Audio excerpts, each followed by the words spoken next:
Me llamo Elena Martín. Tengo 80 años. Me jubilé a los 66 y llevo tiempo dándole vueltas a una pregunta que, sinceramente, creo que muchas personas de nuestra edad se hacen demasiado tarde. ¿Esperé más de la cuenta para empezar a disfrutar la vida que tanto me esforcé por construir? Esa pregunta me inquietó más que el dinero, porque yo sé lo que es trabajar, ahorrar, levantar algo desde cero, criar hijos, sostener un matrimonio durante décadas y seguir adelante incluso cuando el cuerpo ya iba notando el cansancio y la cabeza no descansaba del todo. Pero un día me miré la vida con una honestidad que no admite adornos y comprendí algo que me sacudió por dentro. El mayor error de la jubilación no siempre es quedarse sin dinero. A veces, el mayor error es quedarse sin tiempo sano. Y esa verdad lo cambia todo. Cambia la forma de mirar el trabajo, cambia la forma de mirar la salud, cambia la forma de ahorrar, de gastar, de organizar el matrimonio, la casa y hasta las pequeñas decisiones de cada día. Déjame contártelo, porque desde que lo entendí ya no pude volver a mirar mi vida de la misma manera, y no me gustaría que tú también lo descubrieras demasiado tarde. Yo pasé la mayor parte de mi vida siendo prudente. Fui, y sigo siendo, una mujer que piensa antes de mover una ficha. Me crié en una familia humilde del sur de España, en una casa pequeña donde el dinero se contaba de verdad y donde la tranquilidad dependía muchas veces de no cometer errores. Aprendí muy pronto que la vida no premia la despreocupación durante mucho tiempo. Estudié, trabajé, construí una empresa, compré propiedades, invertí, cuidé mi matrimonio, vigilé siempre lo que entraba y lo que salía. Desde fuera, cualquiera habría dicho que yo era el tipo de mujer que tenía la jubilación resuelta. Y, en muchos sentidos, era verdad. Cuando dejé de trabajar, tenía ingresos, estructura, disciplina y patrimonio suficiente para vivir bien. Pero esa era solo una mitad de la historia. La otra mitad tenía que ver con el tiempo. No con el tiempo del reloj, sino con el tiempo sano, con los años buenos, con esos años en los que una todavía puede viajar sin pagar 3 días de cansancio por cada avión, pasear por una ciudad sin miedo al dolor, bailar con su marido, cuidar un jardín, subir escaleras sin calcular la respiración, cargar una maleta, sentarse a la mesa con la familia y disfrutar de verdad, sin estar administrando molestias por dentro. Esa parte yo no la había medido con suficiente claridad, y lo que entonces no entendía era esto. Había pasado décadas pensando en cuánto duraría mi dinero, pero no había pensado con la misma seriedad en cuánto duraría mi salud. Cuando empecé a mirar ese asunto de frente, sentí un escalofrío muy real. Descubrí un concepto que me hizo detenerme: la esperanza de vida saludable. No solo cuántos años podríamos vivir, sino cuántos años podríamos vivir bien. Y esas son 2 cifras muy distintas. Mucha gente oye esperanza de vida y se queda tranquila. Piensan, bueno, seguramente llegaré a los 80, quizá más.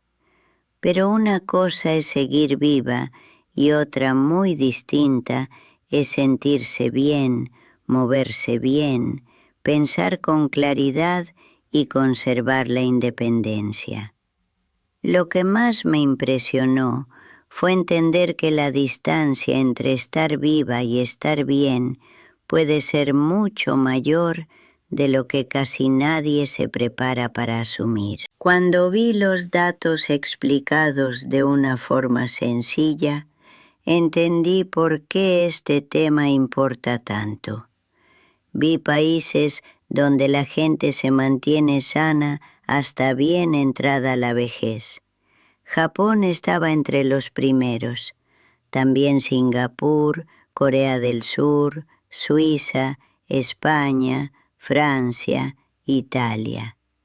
Y cuando miré la situación de otras sociedades que parecían tenerlo todo resuelto, me di cuenta de que no basta con vivir muchos años si esos años no se pueden disfrutar. Esa fue la parte que me golpeó, porque durante mucho tiempo muchas personas han pensado en los 65 como una edad razonable para jubilarse.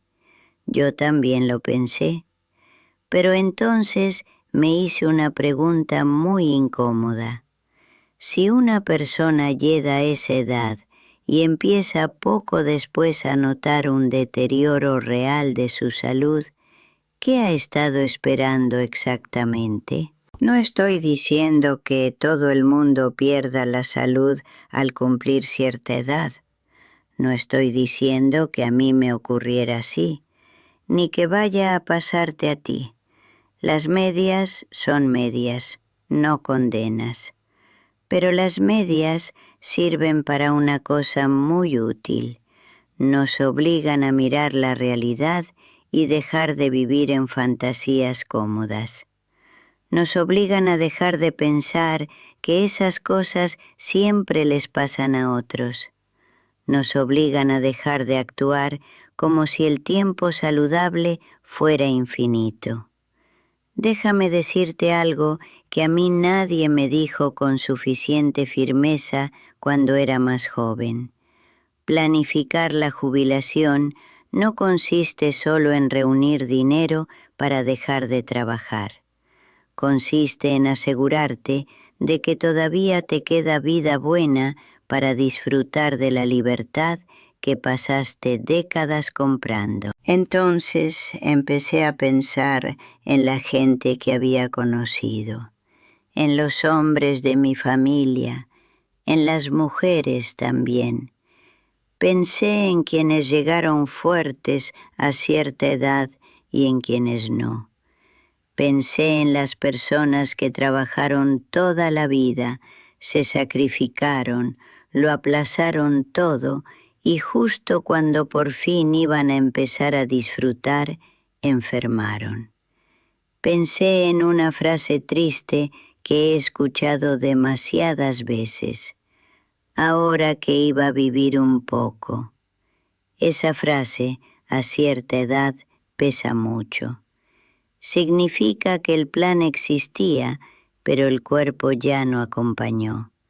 Significa que el sueño se dejó para un poco más tarde, y ese poco más tarde salió demasiado caro. Yo me tomé este asunto muy en serio, por mi propia historia familiar. Vengo de gente fuerte, digna, luchadora, pero no inmune a los problemas físicos. Vi de cerca lo que hacen los problemas cardíacos en una familia.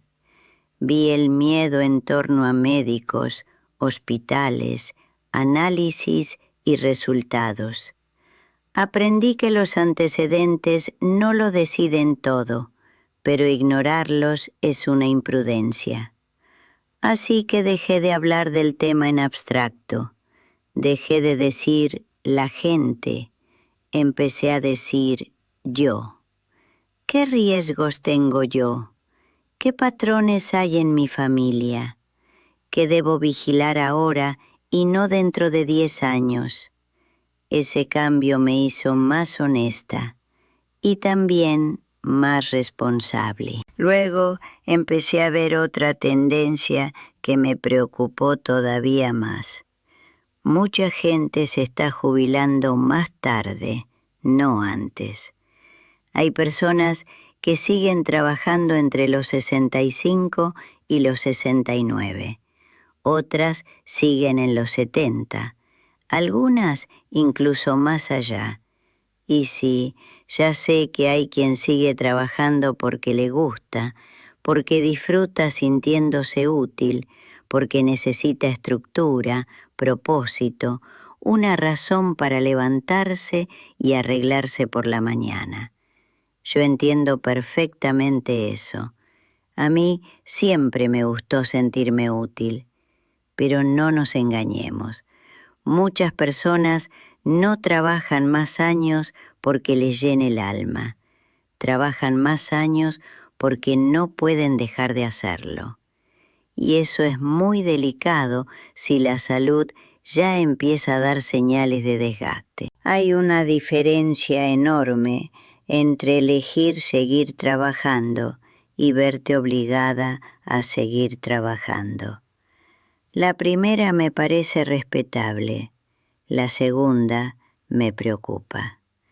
Si yo decido seguir activa porque me gusta, eso es una cosa. Pero si tengo que seguir porque no planifiqué, porque gasté demasiado, porque nunca invertí, porque asumí compromisos que no podía sostener, entonces estamos hablando de otra realidad completamente distinta. Y cuando uní esa idea con la del tiempo saludable, sentí una urgencia nueva. No pánico, urgencia. Una urgencia limpia, serena, madura, pero muy real. Esa urgencia cambió primero mi forma de mirar la salud. He respetado el dinero toda mi vida, pero la edad me enseñó algo que el dinero no puede esconder. Mi salud importa más que mi patrimonio. El patrimonio puede apoyar la salud, claro que sí. Puede darte mejor comida, mejores cuidados, más descanso, más opciones, más tranquilidad.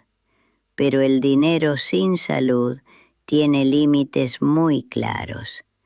Así que me tomé todavía más en serio las cosas sencillas. Vigilé lo que comía, elegí mejor. Dejé de fingir que lo rápido y cómodo siempre sale barato, porque a veces lo cómodo de hoy se convierte en la factura de mañana. Seguí moviéndome, caminé, practiqué tai chi. Cuidé mi fuerza, porque con los años la fuerza importa muchísimo más de lo que la mayoría cree. No necesito parecer un atleta, necesito seguir siendo capaz. Esa palabra me importa mucho ahora, capaz. Quiero seguir siendo capaz el mayor tiempo posible. Quiero llevar mis propias bolsas, levantarme de una silla con facilidad, subir escaleras sin pensarlo demasiado, viajar, cargar una maleta, pasear sin miedo a que el cuerpo me pida una pausa cada pocos minutos. Quiero vivir dentro de mi cuerpo con confianza. Y lo que antes no entendía era esto. Cada año que retraso el cuidado de mi salud puede estar reduciendo precisamente la jubilación que tanto digo querer proteger. También aprendí algo muy importante. La salud no se arregla con un gesto dramático de última hora. Una no puede descuidarse 20 años y esperar que un abono al gimnasio haga desaparecer el daño. No puedo vivir de estrés, mala comida, azúcar, poco sueño, prisas y autoengaño y luego sorprenderme cuando el cuerpo me pase la factura. Por eso empecé a respetar la repetición. Un paseo cuenta, un desayuno mejor cuenta, un poco de fuerza cuenta, el descanso cuenta, las revisiones médicas cuentan, el agua cuenta. Las decisiones pequeñas, repetidas durante años, terminan convirtiéndose en futuro. La segunda gran sacudida fue financiera. Empecé a hacerme una pregunta distinta. Ya no solo me preguntaba cuándo podré jubilarme. Empecé a preguntarme qué tendría que pasar para que pudiera jubilarme antes, si quisiera. Aunque no me hubiera retirado a los 55, el simple hecho de plantearlo cambió mi comportamiento. Me volvió más deliberada. Me obligó a construir un plan real en lugar de vivir sobre suposiciones. Mucha gente da por imposible una jubilación temprana sin haber hecho ni una sola cuenta seria. A veces sí será imposible, otras veces no, pero demasiadas personas ni siquiera se conceden la dignidad de estudiarlo con calma. En mi vida, la base siempre fue muy simple. Tenía que gastar menos de lo que ganaba. Suena básico, porque lo es, pero básico no significa fácil. He conocido personas con ingresos altos y ahorros ridículos. He conocido vidas que parecían brillantes por fuera y eran muy frágiles por dentro. Los ingresos por sí solos no construyen libertad. La libertad la construye el margen. La construyen el ahorro, la inversión y el tiempo. Yo entendí eso siendo joven y nunca lo olvidé. Cuando Paolo y yo empezábamos, decidimos vivir por debajo de lo que podíamos permitirnos. No perseguimos cada mejora visible. Dejamos que otros compraran apariencia mientras nosotros comprábamos opciones. Y hoy doy gracias por eso. También entendí que ahorrar no basta. El dinero quieto tiene un alcance limitado. Hay que ponerlo a trabajar. Hay que darle función. Ese aprendizaje cambió mi vida. Vi muy pronto que quienes poseían activos vivían de otra manera. No porque trabajaran más, sino porque tenían algo que seguía produciendo cuando ellos descansaban. Eso fue decisivo para mí. Yo necesitaba activos, no solo ingresos, y fui construyéndolos. Al principio despacio, después con constancia, luego con convicción. Hay dos reglas más que acabé respetando profundamente. Y las digo con humildad porque sé que la vida no siempre sale según el plan. Una casa principal bien pensada. Un matrimonio bien cuidado. No estoy juzgando a nadie cuya historia haya sido distinta, pero he visto demasiadas veces cómo las cargas de una vivienda excesiva drenan dinero año tras año, y cómo el desorden emocional en casa puede costar tanto o más que una mala inversión. Una segunda residencia suena maravillosa hasta que llegan los impuestos, el mantenimiento, las reparaciones, las cuotas y los imprevistos.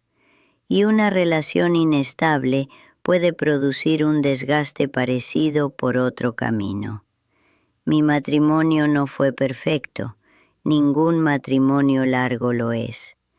Paolo y yo tuvimos épocas difíciles, pero cuidamos la relación porque sabíamos que perderla habría tenido un coste emocional enorme y también económico. Y eso importa mucho en la jubilación, porque cada gran fuga complica la libertad.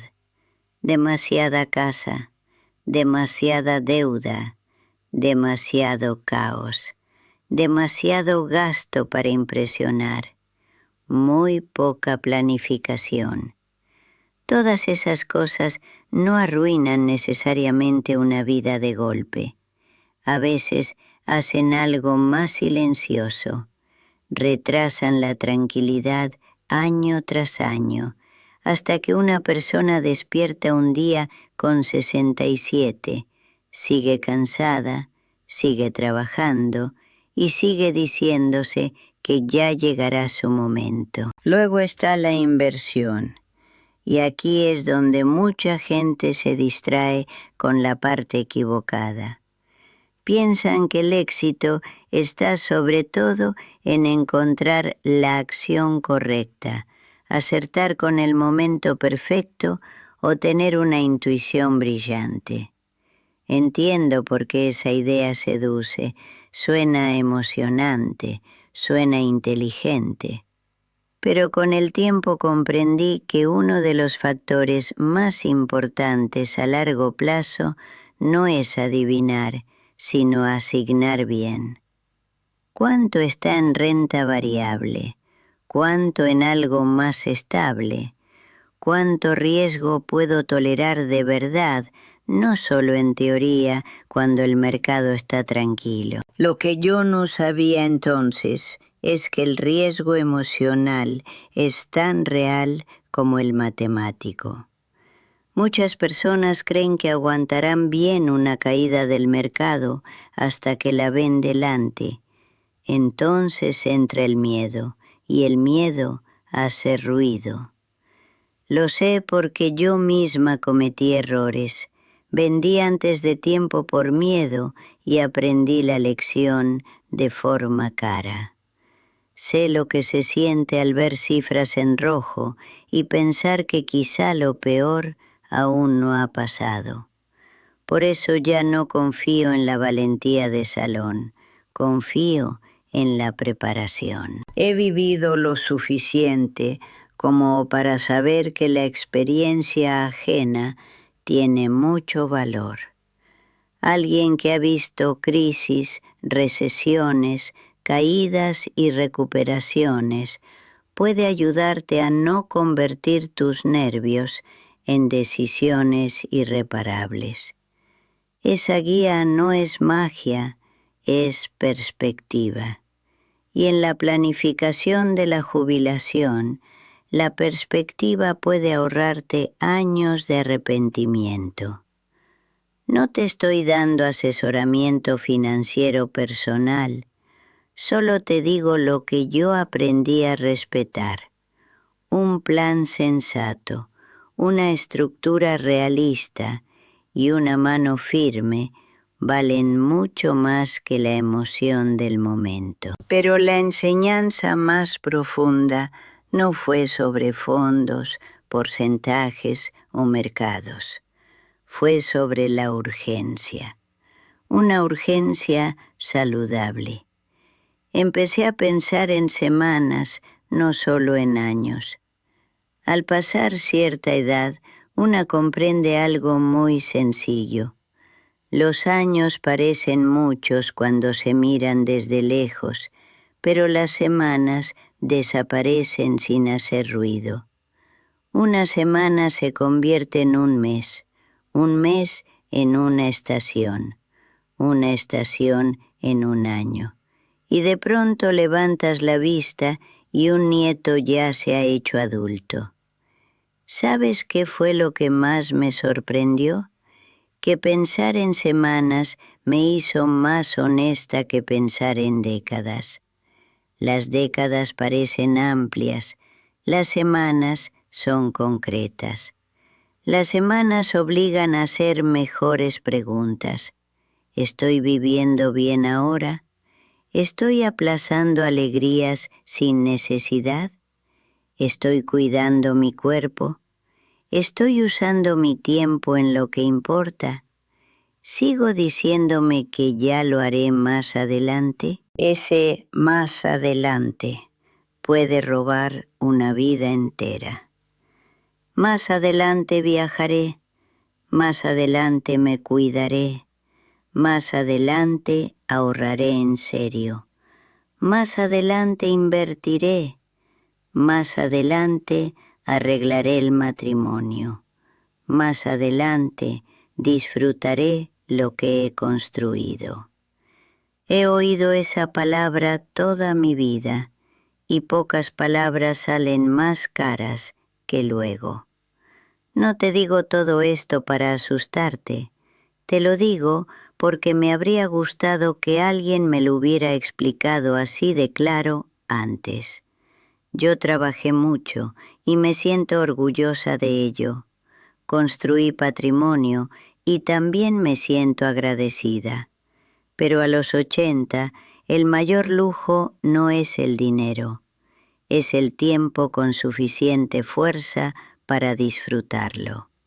Tiempo para caminar con Paolo, tiempo para hablar con mis nietos, tiempo para bailar un poco, viajar un poco, leer tranquila, sentarme en mi terraza, respirar, mirar el jardín y saber que no aplacé toda mi vida hasta que el cuerpo estuviera demasiado cansado para acompañarme. Así que, si algo de esta historia te resulta cercano, si llevas tiempo diciéndote que ya pensarás más adelante en la jubilación, o que ya te pondrás seria con tu salud, o que ya harás ese plan cuando tengas tiempo, no dejes pasar este momento como si nada.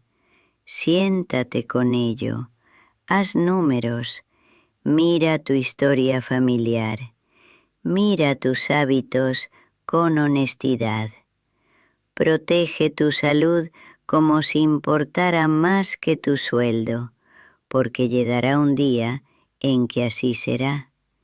Crea margen, ahorra, invierte, simplifica, sé deliberada. Y si necesitas ayuda para hacer un plan realista, pídela. Adivinar no es una estrategia. De verdad te lo digo. No quiero que escuches mi historia, asientas con la cabeza y no cambies nada. Quiero que la uses. Quiero que hables con tu marido o con quien comparta la vida contigo. Quiero que revises las cuentas, que pidas esa cita médica, que salgas a caminar, que empieces a tratar tus años sanos como algo valioso ahora, no cuando ya sea tarde. Y si esto te ha dado algo verdadero en qué pensar, quédate conmigo, déjame un comentario y cuéntame a qué edad quieres libertad, no solo a qué edad crees que te toca jubilarte. Suscríbete si quieres seguir escuchando reflexiones como esta, porque muchas lecciones las aprendí por las malas y prefiero entregártelas con suavidad. Y si hoy se te han abierto un poco los ojos, entonces la siguiente conversación que merece la pena tener es esta. ¿Por qué jubilarse en cuanto de verdad puedas quizá importe mucho más de lo que jamás imaginaste? Ahí lleva este camino. Ese es el siguiente paso. Y ojalá lo des antes de que el luego se convierta en demasiado tarde.